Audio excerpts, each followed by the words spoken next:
75 வருஷம் பவள விழா.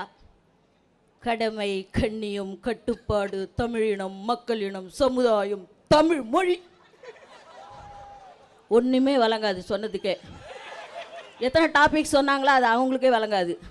எல்லாம் சொல்லின்னு வருவாங்க. சொல்லிட்டு உடன்பிறப்பே எழுந்து வா, எழுந்து உடன்பிறப்பு வருவான், உழைப்பான், ஓட்டு போடுவான், எல்லா தில்லாலங்கடி வேலையும் செய்வான். ஆனால் பொழிக்கிறது கோபாலபுர குடும்பம். அந்த உடன்பிறப்பை அதை புரிஞ்சுக்கணும்ல. ஏன் புரிஞ்சுக்க மாட்டுது? அதுதான் எனக்கு வேதனையாக இருக்குது.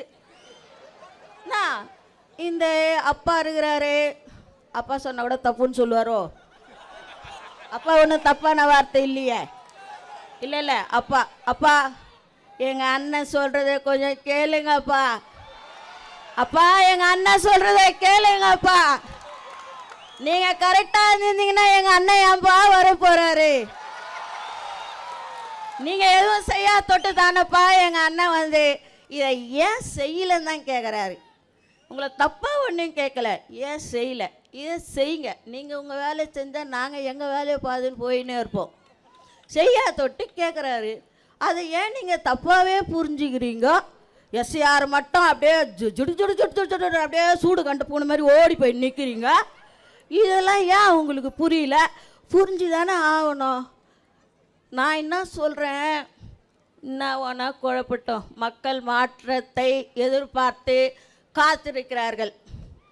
எப்படா மாற்றி போடுவோம், எப்படா போய் வீடியோ உசுன்னு மூச்சு விடுவோம், சாமி போயிட்டு வாங்கடா சாமி அப்படின்னு காத்து நிற்குது. எங்கள் அம்மா, பெரியம்மா, ஆயா, தாத்தா, பாட்டி எல்லாம் காத்து நிற்குது. அது மாதிரி தான் எல்லார் வீட்லேயும் காத்துன்னு இருப்பாங்க. ஆமாவா இல்லையா? இது யார் படை? இது யார் படை? இது யார் படை? தளபதியாரின் படை. இதை வந்து எந்த கொம்பனாலையும் சும்மா அப்படி கூட தள்ள முடியாது. ஆட்ட வேணா, அசைக்க வேணாம், சும்மா அப்படி கூட இச்சு பார்க்க முடியாது. அப்படியே வந்து நிற்போம், கும்பல் கும்பலாக நிற்போம். கும்பல் கும்பலாக நின்று உங்களை கும்பல் கும்பலாக பேக்கப் பண்ணிடுவோம். கும்பல் கும்பலாக பேக்கப் பண்ணிடுவோம். அதுதான் உண்மை. இப்போ தான் சூரகன் சம்மாரம் முடிஞ்சிச்சு.